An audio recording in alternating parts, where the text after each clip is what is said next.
दोस्तों स्वागत है आपका एजुकेशन अड्डा 99 पे। दोस्तों पंडित सुंदरलाल शर्मा ओपन यूनिवर्सिटी छत्तीसगढ़ से ऐसे विद्यार्थी जो 2024 में बीएड या डीएलएड करना चाहते हैं उन सभी के लिए एक बहुत ही अच्छी खबर है।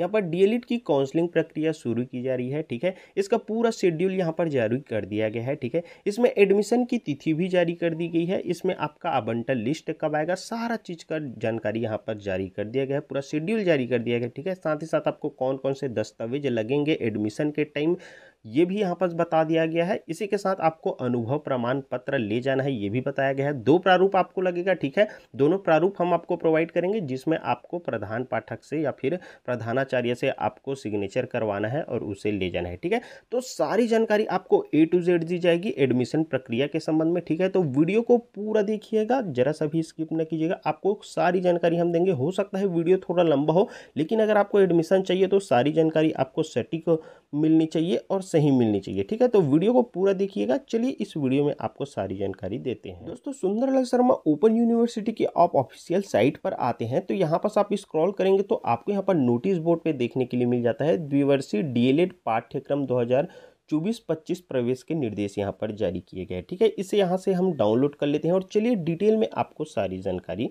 देते हैं। तो दोस्तों यहाँ पास आपको देखने के लिए मिल जाता है ये पीडीएफ यहाँ पास ओपन होकर आ गया। ठीक है, जिसमें दोस्तों यहाँ पास आपको देखने के लिए मिल जाता है आज की डेट में देख पाएंगे 16/8/2024 को डीएलएड प्रवेश पाठ्यक्रम प्रवेश हेतु समस्त जानकारी और निर्देश दिया गया है। ठीक है, जिसमें दोस्तों यहाँ पास आप देख पाएंगे इसमें सबसे पहले तो यहाँ पास आपकी आवंटन सूची की जानकारी दी गई है जो आपकी 22 अगस्त को जारी की जाएगी। आवंटन सूची मतलब कि दोस्तों आपको कौन सा कॉलेज अलॉट हो रहा है वो कॉलेज के साथ एक लिस्ट जारी होगा। ठीक है, तो वो लिस्ट आपका 22 अगस्त को जारी होगा। तो 22 अगस्त को जैसे ही जारी होगा इसकी जानकारी के ऊपर एक अलग से वीडियो बनाकर हम आपको बता देंगे। ठीक है, इसी के साथ दोस्तों फिर प्रवेश प्रारंभ। देखिए अब जिन विद्यार्थियों के यहाँ पास नाम आ जाता है, जिनको कॉलेज अलॉट हो जाता है, उन विद्यार्थियों को यहाँ पास 27 अगस्त से लेकर 5 सितंबर तक एडमिशन के लिए जाना है। ठीक है, बाकी शासकीय अवकाश दिवस को छोड़कर आपको इन दिनों में आपको एडमिशन के लिए जाना होगा। इसके बाद दोस्तों रिक्त सीट बचता है यहाँ पर पहली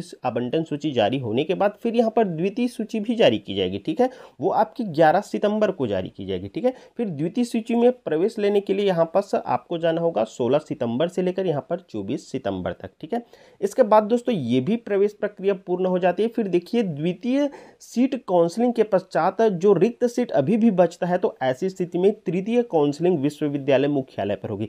ध्यान रखेंगे जो तीसरा काउंसलिंग प्रक्रिया होगा वो विश्वविद्यालय मुख्यालय पर की जाएगी जिसकी सूचना पृथक से विश्वविद्यालय की वेबसाइट पर दी जाएगी। ठीक है, हालांकि दोस्तों हमारे द्वारा भी वीडियो बनाकर आपको इन सभी डेटेस में यहाँ पर जैसे आवंटन सूची प्रवेश प्रारंभ और यहाँ पर जो तीसरा काउंसलिंग होता है उसके लिए अलग से सूचना जारी होगा तो उसकी भी जानकारी हम आपको देंगे। ठीक है, तो चैनल पर नए होंगे तो सब्सक्राइब करके रख लीजिएगा ताकि आपको सारी जानकारी सही टाइम पर मिल सके। ठीक है, अभी दोस्तों आपको बहुत सारी जानकारी है जो इस वीडियो में मिलेगी। ठीक है, वीडियो को पूरा देखिएगा जिसमें दोस्तों महत्वपूर्ण निर्देश है एडमिशन के संबंध में, इसे भी अच्छे से समझ लीजिएगा। अगर आपको एडमिशन लेना है तो ध्यान से देखिए वीडियो। ठीक है, तो पहला है दोस्तों इसमें चयनित विद्यार्थी जिसका चयन हो जाता है और स्वयं को प्राप्त अध्ययन केंद्र पर जाकर अपना सत्यापन प्रवेश प्रक्रिया पूर्ण करेंगे। आपको अध्ययन केंद्र में जाना है और वहां सत्यापन कराना है और अपना एडमिशन प्रक्रिया कराना है। ठीक है, और यहाँ पर दोस्तों ध्यान रखेंगे जिन विद्यार्थियों का यहाँ पर अध्ययन केंद्र डाइट कोरबा में है वे अपना सत्यापन के लिए प्रवेश प्रक्रिया के लिए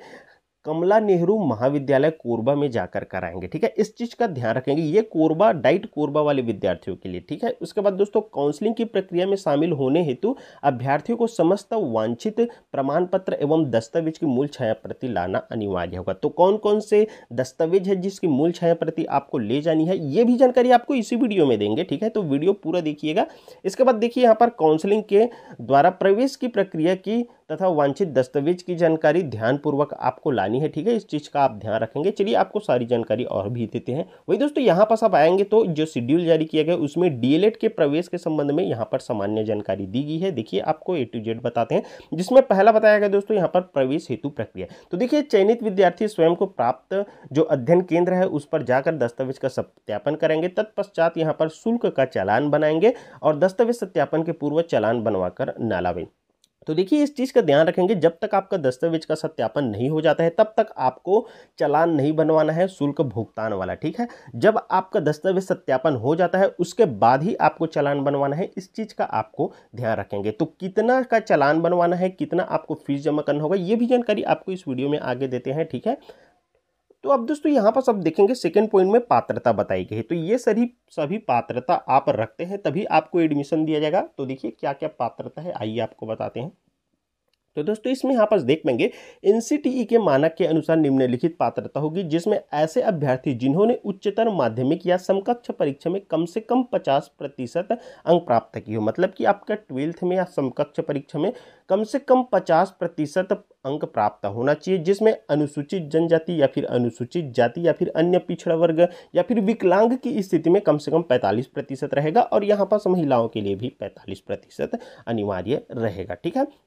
इसके बाद दोस्तों यह है आपकी पात्रता पहली होगी। और दूसरी पात्रता साथ ही में यहाँ पर ऐसे अभ्यर्थी जिनने छत्तीसगढ़ शासन में मान्यता प्राप्त प्राथमिक या फिर पूर्व माध्यमिक या फिर माध्यमिक विद्यालय में न्यूनतम 2 वर्ष का अध्यापन अनुभव हो, मतलब कि आपके पास 2 वर्ष का पूर्ण किया हुआ 2 वर्ष का यहाँ पास आपका अध्यापन अनुभव होना चाहिए, ठीक है। इसी के साथ ये तो पहला हो गया। इसी के साथ अभ्यर्थी को सतत वर्तमान अध्यापन कार्यरत होना आवश्यक है, मतलब कि आपको वर्तमान में उस स्कूल में पढ़ाते रहना भी चाहिए, ठीक है। और इसके लिए भी आपको 2 वर्ष का कम से कम अनुभव होने का प्रवेश यहाँ पर प्रवेश में वंचित किया जाएगा तथा कोई शुल्क वापस नहीं दिया जाएगा। अगर आप यहाँ पर ये अनुभव प्रमाण पत्र उपलब्ध नहीं करा पाते हैं तो आपको प्रवेश के लिए वंचित कर दिया जाएगा और आपका शुल्क भी वापस नहीं होगा, इस चीज़ का आप ध्यान रखेंगे, ठीक है। तो अनुभव प्रमाण पत्र का प्रारूप भी हम आपको देंगे, उसी में आपको सिग्नेचर वगैरह कराना है और जाना है एडमिशन के दिन में, ठीक है। तो वीडियो पूरा देखिएगा, आइए सारी जानकारी देते हैं।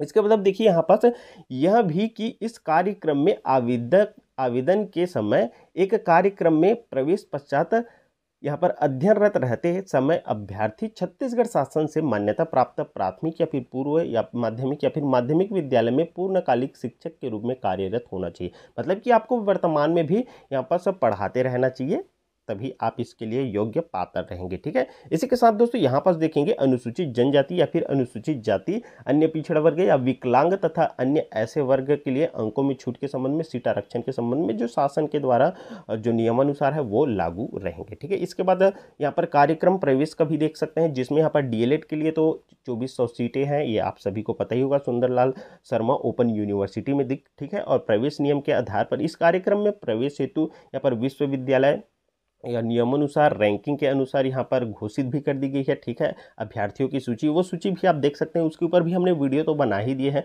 वीडियो अगर नहीं देखे होंगे तो चैनल पर उसका वीडियो डला हुआ है, उसका लिंक हम डिस्क्रिप्शन में दे देंगे, वहाँ से देख सकते हैं, ठीक है। इसके बाद दोस्तों बाकी यहाँ पर प्रवेश हेतु जो अध्ययन केंद्र है उसकी जानकारी तो आपको पहले से ही होगा, क्योंकि आपने ऑनलाइन फॉर्म फिल किए थे तो ये सारे अध्ययन केंद्र आए हुए थे और आपको सिलेक्ट करना था। हालांकि दोस्तों बहुत से लोगों के ये कमेंट आ रहा था कि हमने जो अध्ययन केंद्र सिलेक्ट किए हैं वहाँ हमें एडमिशन नहीं चाहिए, तो क्या हम उसे बदल सकते हैं। तो देखिए आपने जब फॉर्म भरे थे तो हमने वीडियो में बताया था आपको सारे स्कूल है जो कॉलेज है उसको चयन करना है, ठीक है। अगर आप सभी कॉलेज का चयन नहीं करते हैं, अध्ययन केंद्र का चयन नहीं करते हैं, तो यहाँ पास आपका आगे फॉर्म प्रोसेस नहीं होगा। तो यहाँ पर जो भी फॉर्म भरे, अगर आपने नहीं भरवाए या फिर कहीं दूसरे में चॉइस सेंटर में जाकर भरवाए हैं, तो वो आपके सारे कॉलेज का सिलेक्शन किए हैं, ठीक है। इस चीज़ का ध्यान रखेंगे, तभी आपके ये जो फॉर्म है वो आगे प्रोसेस हुआ है। जब तक सभी यहाँ पर अध्ययन केंद्र का चयन नहीं करेंगे तब तक यहाँ पास ये आपका फॉर्म प्रोसेस नहीं हुआ। तो सारे अध्ययन केंद्र आपके में सेलेक्टेड है। यहाँ पास आपको जिस अध्ययन केंद्र में एडमिशन लेना है उसे पहली प्राथमिकता में देना था, ठीक है।